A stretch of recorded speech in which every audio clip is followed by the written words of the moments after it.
The Apex clarity is stunning, and I have been looking forward to doing this video for quite a while. This video is going to look at the new Apex and do some comparisons and similarities to the Solix, as well as we'll touch on a little bit about the Helix.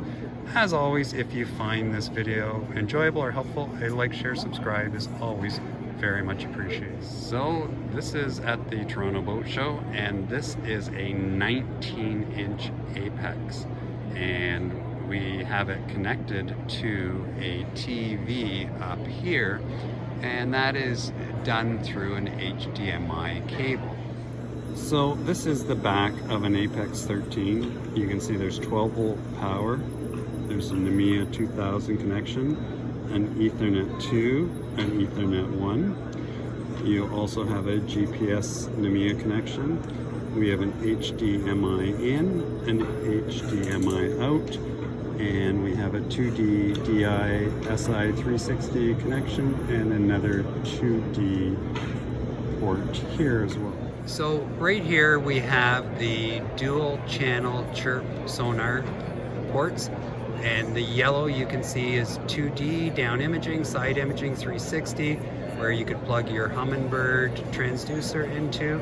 And underneath here, the 2 kilowatt 2D, you could do your AirMar in there, so you can have 2 different types of sonar transducers. All you need is an HDMI cable to run to your TV.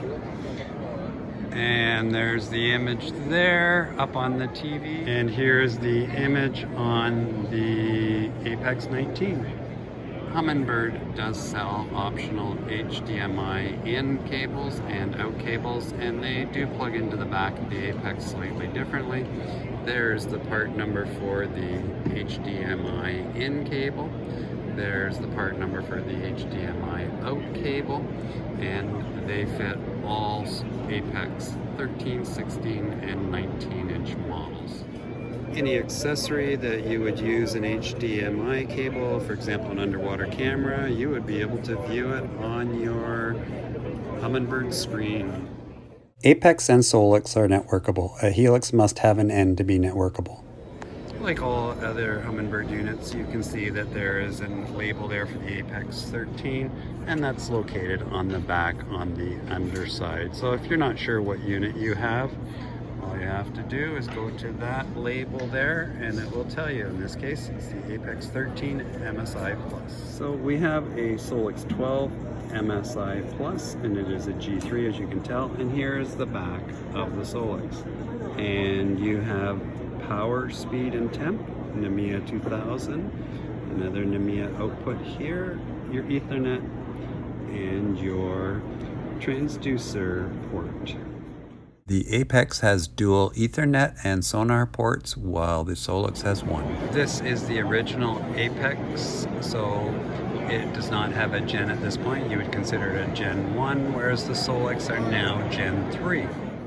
This Apex 13 has a full HD display of an outstanding 1920 by 1080 resolution. The Apex 16 is the middle size, and the Apex 19 have the same HD resolution as the 13. The Solix series has a 10, 12, and 15-inch model with 1280 by 800 HD resolution. The Apex and Solix both have cross-touch interface, a dual-core processor, and use the same transducer as the Apex.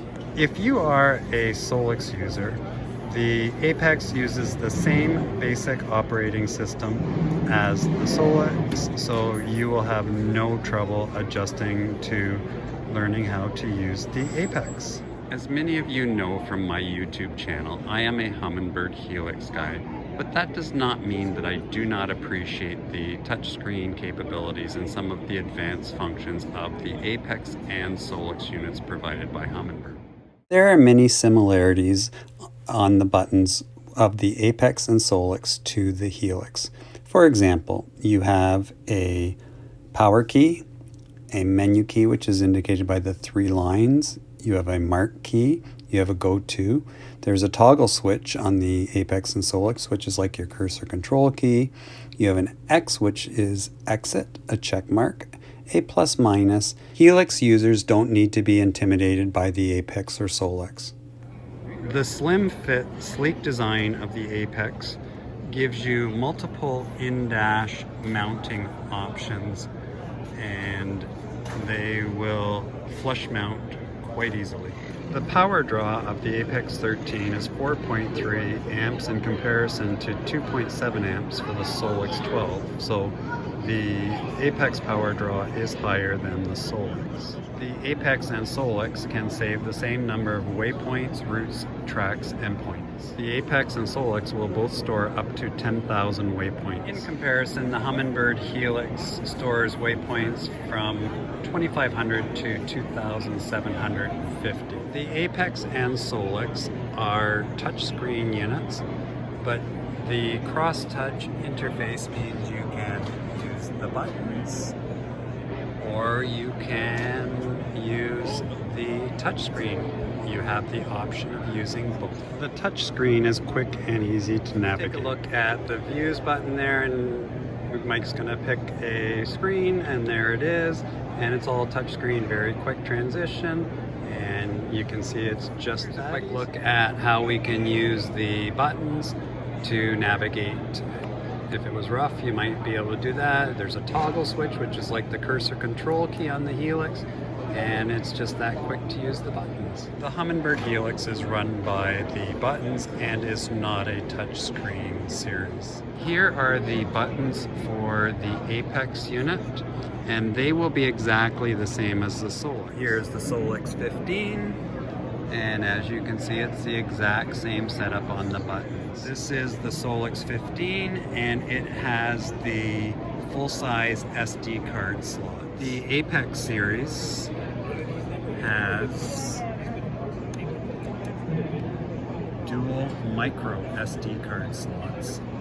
Here's the Solix 12 stacked on top of the Apex 13, and you can clearly see, as you would expect with the 13-inch compared to the 12-inch Solix, the 13-inch Apex on the bottom, that the Apex is a little wider. The Apex is the latest in technology, and it is more expensive than the Solix, and it's hard to compare the two because the Apex example comes in a 13 versus a Solix 12, a 16 Apex versus a Solix 15, and then the 19-inch Apex is obviously in a league of its own because it is the largest Humminbird unit that is available.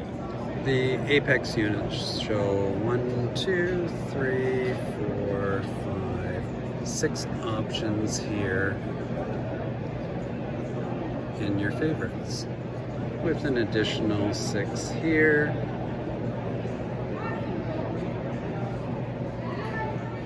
The Solix in comparison shows 1, 2, 3, 4, and 5, 6, 7, 8, 9, 10 in these quick access menus. With Apex, clarity has reached a new peak with its outstanding full HD display of 1920 by 1080 resolution.